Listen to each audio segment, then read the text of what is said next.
of Wayne's.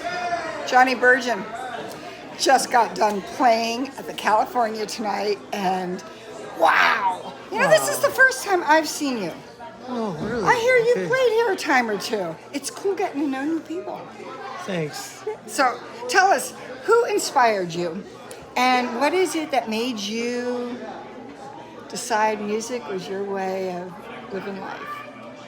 Well, my dad kind of inspired me because he was an actor and he played guitar and he taught me how to play guitar. But he just played chords. And then I had to take it, I took it whole further, next a level. little further. So he was like a folky. He was a folk music guy. Yeah. I just got to see down in San Francisco. They had a big folk festival going on, and Jackson Brown was there, and it was awesome. It was just awesome. Anyway, so folk music though didn't grab you. No, I wanted to play electric guitar and really just rock out. You know, I liked punk rock, and I liked the Doors. I used to like try to play every day. I tried to learn a different song by the Doors, and if I couldn't figure it out, I'd come back to it a few days later. All in one day, you tried to do Well, that. I mean, every quite day ambitious. I was learning songs every day. So the minute I got home from school, I started playing guitar, and I played guitar until I went to bed. So that was the guitar I was was your pretty thing. into the guitar. So now I'm not. Now I've slowed down from that level, but I still do a YouTube video every Monday, which is just a guitar lesson. Well, how can we find that? Johnny Burgin Blues on YouTube. That's my channel, and it's really And helped me. you do a lesson for people. Yeah. Catch that? And please check it out. And I've got some of the only. I got into a lot of like players that are a little off the beaten track because I got to hear some of them in person, or I learned about them. There's lots of players that nobody else on YouTube has done a lesson about, other than me. Which that'll get you a cup of coffee anywhere for $3. But anyway, some people really like it, and the cool thing, this even happened tonight. Someone will come up to me and say, "I love your videos, so I came out to your show."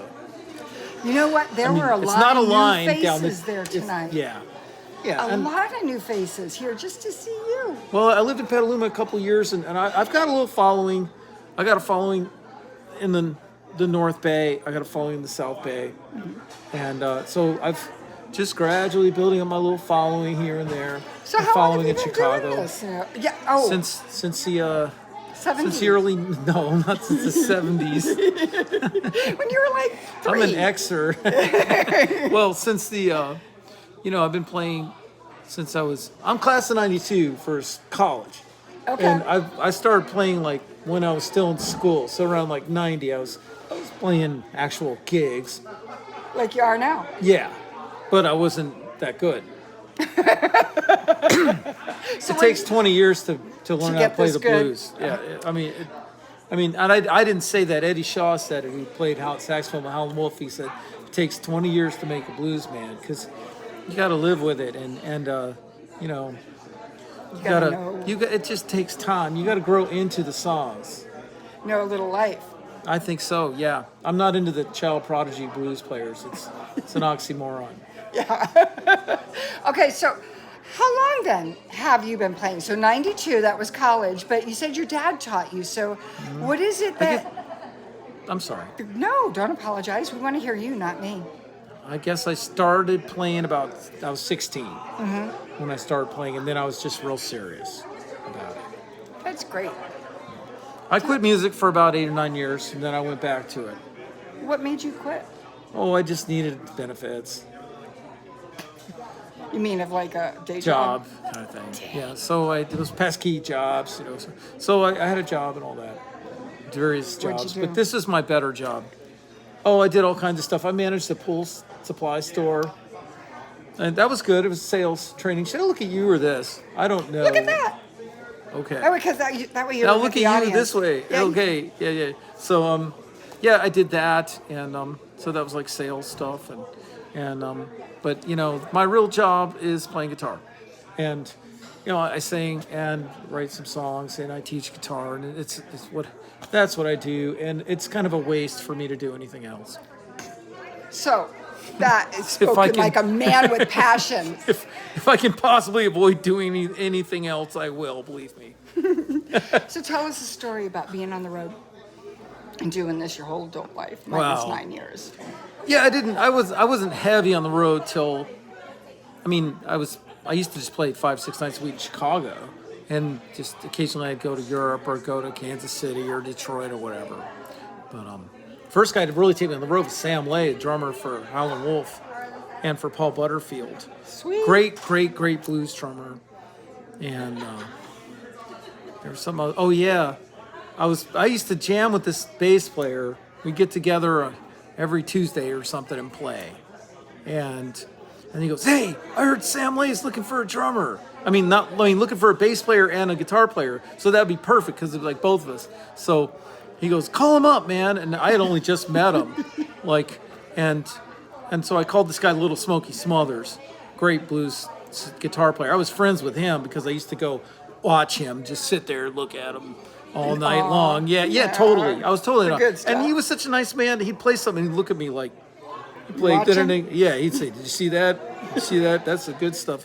And just little stuff, but it was great what he played. I played some of this. I played, that's the good stuff. So anyway, I called Smokey and got Sam's number and called him up, and he goes, Smokey goes, "Oh man, I heard about you. What are you guys doing?" And nothing. We were literally doing nothing. We were just sitting.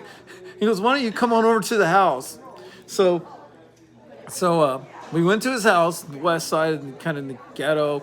And this is Chicago. It was a nice house, though. He had a really nice apartment. It was really clean and nice, but it was in a rough neighborhood. So we went down to in the basement, and he had his drums set up and everything. And he goes, and he just sat there and said, "And come over to the house and bring a guitar." And so, I love it. so we were like freaking petrified, and he goes, "Play me something." So we played Hideaway and Hold It by Bill Doggett, Hideaway by Freddie King. And he goes, "You guys start on Friday." Right on. So therefore, and then before you know it, we were going all the way to Boise, Idaho, and Calgary. we played this place in Calgary, the King Eddie. It was a strip bar. It was a blues club, and it was a transit hotel upstairs, and we stayed up there, upstairs. And we go down the stairs. Those are two separate buildings, all in the same place. We didn't play in the actual where the strippers were. So anyway, that was real dismal. So anyway, it was just dismal. So anyway, we walked down the stairs to the place because we played there all week long, and some guy would be passed out on the stairs. And I'm I got my guitar and my amp, and I'm trying to mind the gap, go over the dude, down the stairs, not break my neck. Anyway, but once we got there, it was the best. Playing with him I'll never forget playing with Sam Lay. Never. Right on. It was education, and a good time. It was a school. It was just straight up school. So what does it take you got 20 years, at least 20 years under your I got belt of 30 playing now. the blues. What does it take to keep doing what you're doing? By the way, I think I read something about being nominated for American Last year I was nominated for a BMA Blues Music Award for Best Traditional Blues Artist. Congratulations. Thanks. That's really nice. And it's the only guy under 70 who got the nomination. But we need the younger people coming forward playing this good stuff. If the Xers are the younger people, we're in trouble. But anyway, I'm just kidding. There's lots of good young players, but they need to get their peers into it. That's up to them. Mm-hmm. So we'll see how that goes. That's right. But as far as what does it take, it just takes. If you put this first, you can do it. But you need people skills, you need sales skills, you need showmanship. It's great if you can sing. Whatever you got, you need to polish it up, and because it is competitive, and because nobody asked me to do this, this was all my idea. So if it's hard sometimes, if it's not all beer and Skittles, it's this was all my idea. I could have gone to law school or something. This was a really good idea. Okay, last thing here. Almost. So you have a stage presence, and thank you. Yeah, it's amazing, and everybody else on the stage shines. When you had Bruce pull out the squeeze box, he was in a little bit of heaven. He can play, man. He can really take care of it. He knows what to do. He's just a special musician. I just try to smile at people and make them feel good, including the people I'm playing with, because I often do pick up bands. I mean, I'm not going to play with these guys for another year, probably. But they remember, because I'm going to go some other place and play with some other guys. So I got to make them comfortable and feel good, and want you back. They might be nervous. Some of the people playing with you might be a little nervous, so it's like smile, hit a raw note. That's when you smile some more, and it's just I mean, let them, because let them shine, because that's what you did. They did shine. Everybody stepped up and shined. They're a great band, and just play to their strengths. How can we find where you're playing at? Oh, thanks. JohnnyBurgin.com or any of the social media platforms has my schedule. Johnny Burgin Live on Facebook. Okay. It's kind of the band page. Okay. Instagram, same thing. Even X. Even X? I'm at Twitter. I mean, I spent all this time on Twitter, and then they ruined it, man. So, but I'm still, and it's still. You're still there. Yeah, so Twitter's cool, and any of that, and then please the YouTube channel, which is Johnny Burgin Blues. Learn how to play the and guitar. Tell your friends, because word of mouth is the best way to keep this kind of music going. That's what I always say. And the words that come out of his mouth are magic. Oh, now I feel like we're best friends now. We are. Yeah. All right. Thank you so much. Thank you, Thea. Okay. What a pleasure. Cheers. Take care.